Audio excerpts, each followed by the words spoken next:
Sonarpur college को लेकर siren Banerjee विस्फोटक है। उन्होंने यूनियन रूम का नया वीडियो जारी कर कहा कि यूनियन रूम में अश्लील और गैरकानूनी गतिविधियां चल रही हैं।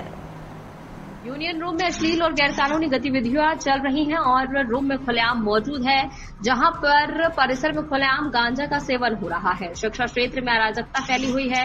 शासी निकासी की अध्यक्ष सोनारपुर दक्षिण की विधायक लवली मैत्रा सब कुछ जानते हुए भी चुप बैठी हैं। সকালবেলা সাংবাদিকের বাড়ি গিয়েছেন উত্তম দমদমে 9:15 মিনিটে। সিসিটিভি ফুটেজ আছে, যেমন ইলেকশন কমিশনের সিসিটিভির কথা বলছিল, সিসিটিভি ফুটেজ আছে। সাংবাদিককে তিনি বাড়িতে মাননি, তার স্ত্রীকে গিয়ে হুমকি দিয়েছেন উত্তর দমদমে। তার কুকীর্তি আবার বাইরে বেরিয়েছে কমপক্ষে 3খানা মহিলার সাথে। আমরা দক্ষিণ চব্বিশ পরগনা জেলা সিপিআইএমের পক্ষ থেকে আপনাদের আহ্বান করেছিলাম, আপনারা সবাই এসছেন। আপনাদের জেলা পার্টির পক্ষ থেকে ধন্যবাদ জানাচ্ছি।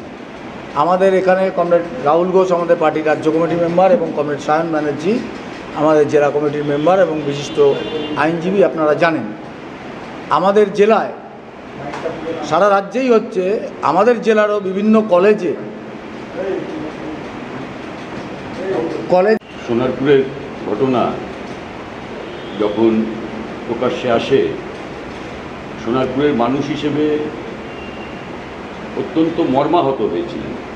কারণ সোনারপুরের ওই কলেজ গড়ে উঠেছিল সোনারপুরের সমগ্র মানুষ তাদের আকাঙ্ক্ষা এবং তাদের সক্রিয় অংশগ্রহণে। এমনকি সোনারপুরে যত স্কুল আছে সব স্কুলের ছাত্ররা তাদের কাছ থেকে সামান্য হলেও টাকা আদায় করা হয়েছিল ডোনেশন কার্ড দেওয়ার মাধ্যমে। অজস্র